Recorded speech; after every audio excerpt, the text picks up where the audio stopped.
$100. In today's world, the possibilities are endless. You could turn it into some games, some shoes, or a concert ticket.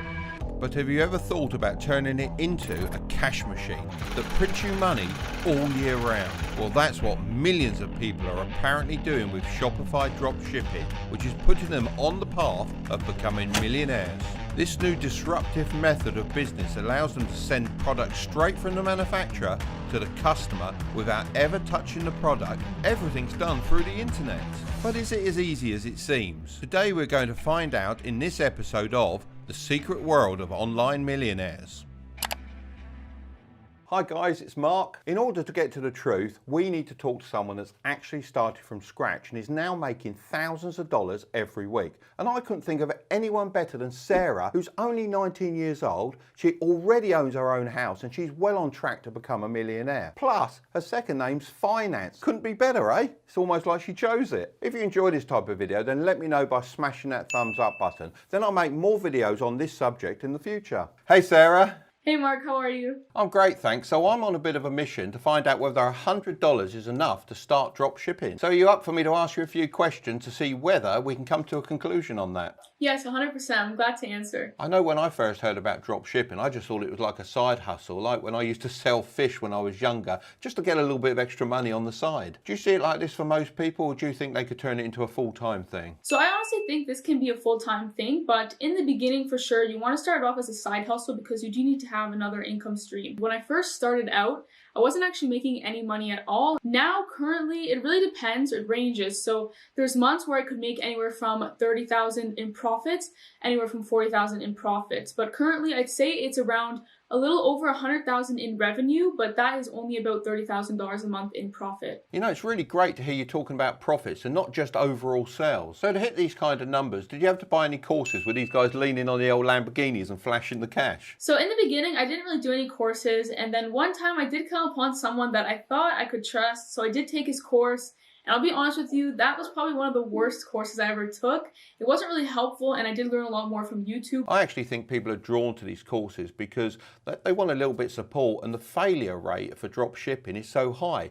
Why do you think that is? So I think the problem with this is a lot of people go into drop shipping not fully understanding that it's actually a real business that's going to take a lot of time and effort. So I would say you need to go into it with a mindset of it's a long-term thing. So I'm not trying to make money in the beginning. I know this is going to be a lot of work, and so it's going to take me some time. No one's successful overnight, are they? Generally, my saying is it takes 2 or 3 years of hard work to be an overnight success. What sort of experience do you need? Because with my products, I had to get a lot of experience to learn the products and build my brands up. Is it a similar thing or is it a quicker thing, do you think? So I think it can be done quickly because you can find most of the information online. So the main thing would be, building your store on Shopify and then learning how to actually advertise your products. If you really put in the work, you can probably do it in less than a month. Because it seems so easy to get started and there's loads of people doing it, is it too late to actually start now?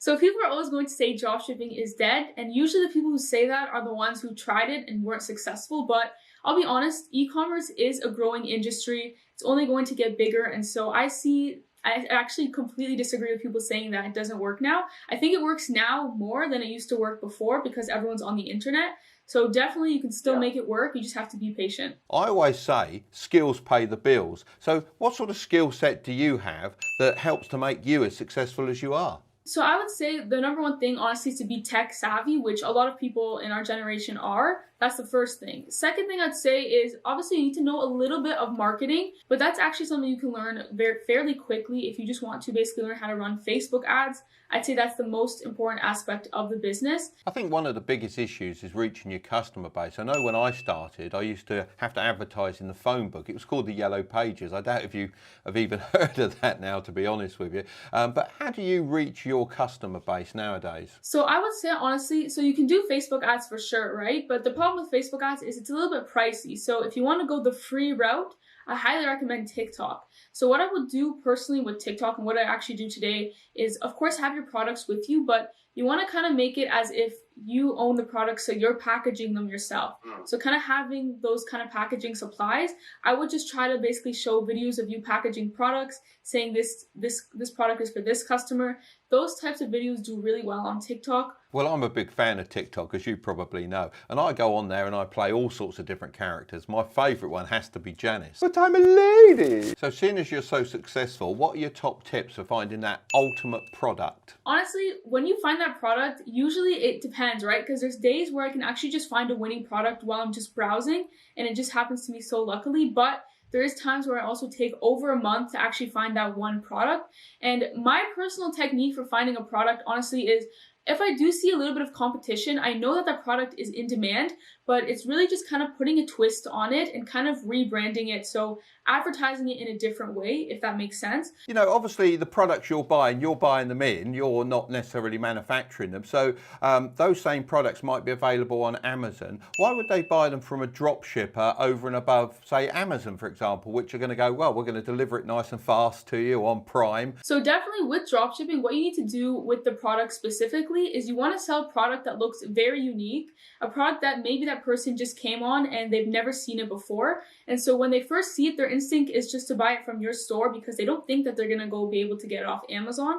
So that would be the main thing. And also very much having that branded look on your store because that makes you look more legit. In one of my past videos, I interviewed a young guy called Jack, and he runs an Amazon FBA business. Now, he actually has to buy his stock, ship it to Amazon, who then sell it for him. So he thinks that's the best business model out there. Do you want to challenge him? In my personal opinion, I might be biased, but I do think Shopify is a lot better. Shopify dropshipping for sure. And the reason for this is because with Amazon, you have a lot less control and it's a little bit more of, you're not really able to market your products, right? So it is a business, of course, but it doesn't have a lot of the business aspects. So if you're actually trying to create a real long-term brand, which is obviously everyone's goal at the end of the day, then I feel like starting a Shopify dropshipping business from the start definitely is a lot better and you're going to learn more. Yeah, because I've always felt in retail, once you hit that first sale to the customer, you've probably not made any money really because you spent all that money trying to attract them. Once you've got that customer, of course, you've got all their details and you can target them again. I say target, it sounds terrible, doesn't it? But you can obviously put like special offers in front of them. And I know with Amazon FBA, you're just giving them all that data. And let's face it, Amazon, that's all they're after, isn't it? Just give us the data. That's what we want. Exactly, yeah. Like with dropshipping, right, you can basically do email marketing. So you can basically target your customers again. You can also target them on Facebook. And so, yeah, you have that connection. But right with Amazon, you don't have that. And what is your average shipping time? Because I know I bought some presents for Christmas for my family and 2 of them didn't turn up. I was unaware where they were coming from. So there's me, Christmas Day, egg on my face because I haven't got them a present. They're thinking he hasn't got anything for us. Fortunately, it did arrive. But how many days would be your average shipping time from your supplier to your customer? So for me, it takes about 10 to 15 days maximum. I know before it used to be 30 days, but with 30 days, you are going to run with a lot of issues. And so I would say the maximum you want to keep it at is 15 days. What happens when it all goes wrong? I mean, you can have a product that doesn't live up to expectation, shall we say, or you can have someone saying, I didn't get it. So how do you handle those situations? So there is going to be a lot of issues with dropshipping. It basically is just problem solving the whole time. And so when you have things go wrong, usually you just feel like, okay, like I think I'm just going to quit. I'm not going to do this anymore. But the best way to handle these types of situations, you have to make sure you have good customer service. And so having a virtual assistant is really, really beneficial. I remember when I had my first product, it was really, really difficult to gauge the market. So when you got your first product, were you successful with that straight away? So my first product, I actually sold bracelets.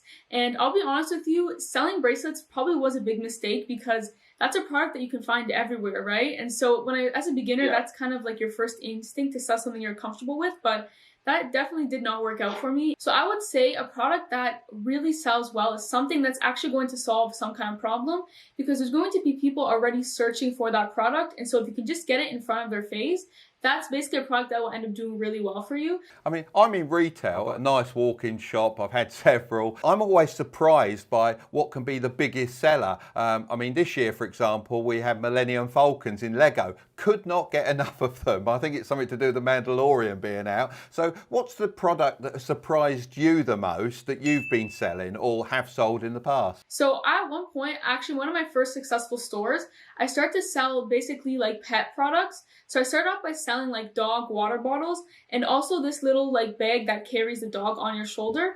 And so I was really surprised to see that the dog water bottle is actually what sold the most, because basically it's a product where you can actually take it with you anywhere. So if you're going on a walk with your dog, basically just kind of put it out and your dog can just take a sip of the water really conveniently. And I was actually really surprised that that product sold so well, even though it was very saturated. So it was definitely surprising for me. Sometimes you just never really know. It really depends on the customers. So here's what everything's been built into. If you had everything that is taken away from you, would you be able to start again with, let's say, $100? I definitely think I could make it work. And so I would say what you could do to make it work, take advantage of free marketing. So for example, TikTok, so you can just use that free traffic to get sales. So usually I'd say the biggest expense is marketing. So as long as you can kind of replace that with TikTok, then you could definitely make it work with $100. But as a beginner, I know it would be a little bit harder. I think we're going to see a complete revolution in the business world when these young dropshippers decide to start their own brands and apply their online skills to building huge multi-million-dollar businesses. I don't think the world's going to know what's hit it. If you'd like to see how I would start a dropshipping store with my 30 years of traditional business knowledge, then make sure to smash that thumbs up button to let me know. So I'm going to leave the next video right up here, but don't click on it just yet. Don't forget to subscribe and ring that bell if you want to build your wealth and never miss out on future videos. Okay, I'll see you over there.